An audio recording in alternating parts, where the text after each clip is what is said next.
Bonjour, je représente le syndicat Force ouvrière des enseignants du premier degré et des AESH. Les enseignants du premier degré se sont fortement mobilisés aujourd'hui, à l'instar de la journée de mobilisation du 30 mars 2019, au moment où le ministre Blanquer présentait son projet de loi sur l'école de la bienveillance, que nous appelons, nous, de notre côté, la loi de la maltraitance à l'école. Les conditions de travail se sont fortement dégradées dans les écoles ces dernières années. Les enseignants supportent de moins en moins les agressions physiques, verbales ou morales dont ils sont victimes. Ils supportent de moins en moins d'être lâchés ou remis en cause par leur administration et leurs supérieurs hiérarchiques, poussant certains d'entre nous au suicide.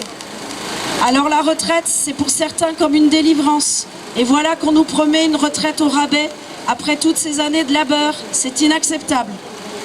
Aujourd'hui, de nombreuses écoles comptent 100% de grévistes sur le département et de nombreuses autres écoles comptent plus de 50% de grévistes. Les chiffres seront communiqués plus tard par l'administration, ou pas d'ailleurs, car communiquer un nombre élevé de collègues en grève serait les encourager à continuer à manifester les autres jours.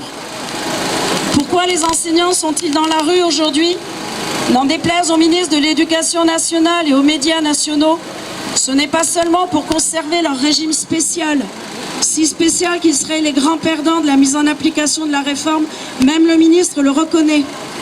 Non, les enseignants sont dans la rue aujourd'hui car ils sont fonctionnaires d'État, pensionnés de l'État et souhaitent le rester.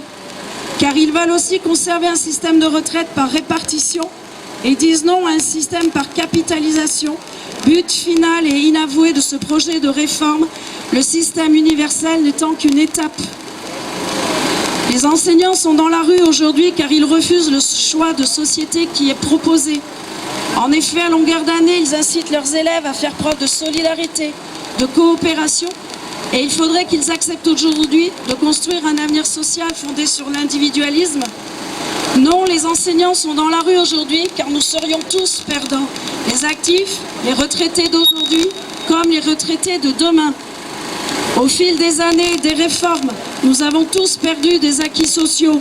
Or, n'oublions pas que les acquis sociaux sont une entrave à la finance et à l'ultralibéralisme. C'est pour cela qu'ils doivent être défendus sans relâche. Alors ne lâchons rien et continuons de résister. Merci.